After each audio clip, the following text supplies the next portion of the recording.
In a deep, shady and quiet forest, covered with morning mist and the sound of soft wind, there was an owl living on a high branch of an old oak tree. It was an owl who did not talk much, did not chatter, and did not make a fuss like other animals in the forest. Instead, it sat still, listening to the sounds around it, the wind, the leaves, the insects, and even its own heart.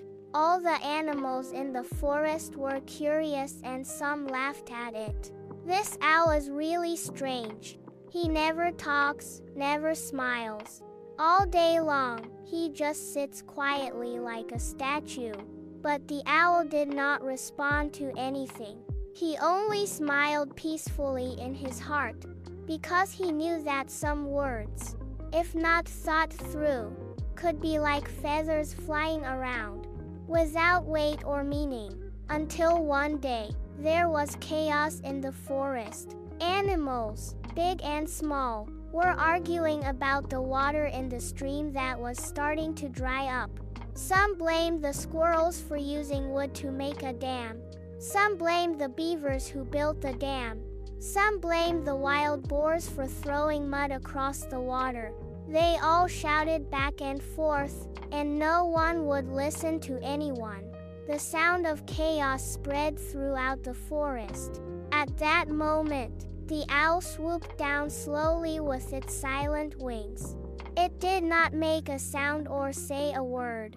The animals turned to look at it, but it remained silent, only sitting still, staring at it one by one.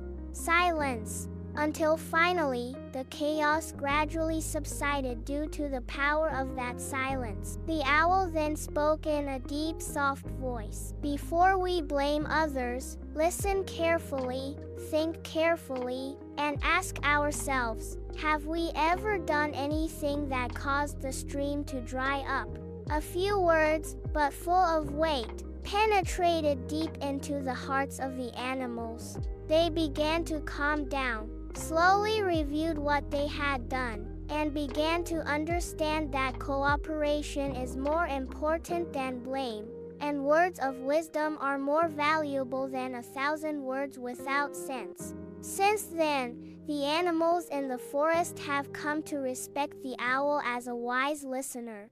And whenever a problem arises, they tend to be quiet first, because they have learned that good words begin with deep listening.